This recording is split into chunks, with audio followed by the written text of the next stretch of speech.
রাতে হয় শুনে ভাই ভাই এই যে বাইরে দিনে দুরা নাকি চুরি করে খাই ফেলাই। আচ্ছা ভাই, আপনি কি এগুলো কি কিছু দিয়ে কেটেছেন নাকি কিছু দিয়ে? ভাই এগুলো আমি হাত দিয়ে টেনে নিয়ে ফেলছি। কার কাছ থেকে পাইছেন? এই যে বাড়ি ওই যে ওখান থেকে। ওখান দিয়ে? তো ওরা পাইলে তো আপনার ফোন দিয়ে মাছ দিত। না না পারতো না, আমি তাড়াতাড়ি করে মানে টানি ফালা দিছি। ও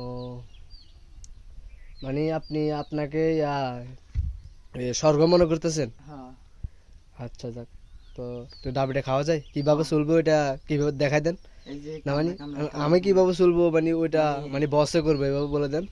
ডাবটা কে চলবে? ডাবটা আমার বসে চলবে। ও আচ্ছা, তাহলে ধরেন ক্যামেরাটা ধরেন। তুই সেটা ক্লিয়ার আছে নিহিঙ্গ? হ্যাঁ ক্লিয়ার নেই। হ্যাঁ তো গাইজ আসসালামু আলাইকুম। মাছ রে অ্যাকচুয়ালি আমরা ডাব চুরি করছি একজন গাছ থেকে, তাও হিন্দু গাছ। মুসলমানেরা অবশ্যই আমরা চুরি করতাম না। এই কথা কইছে ডাব কইছে।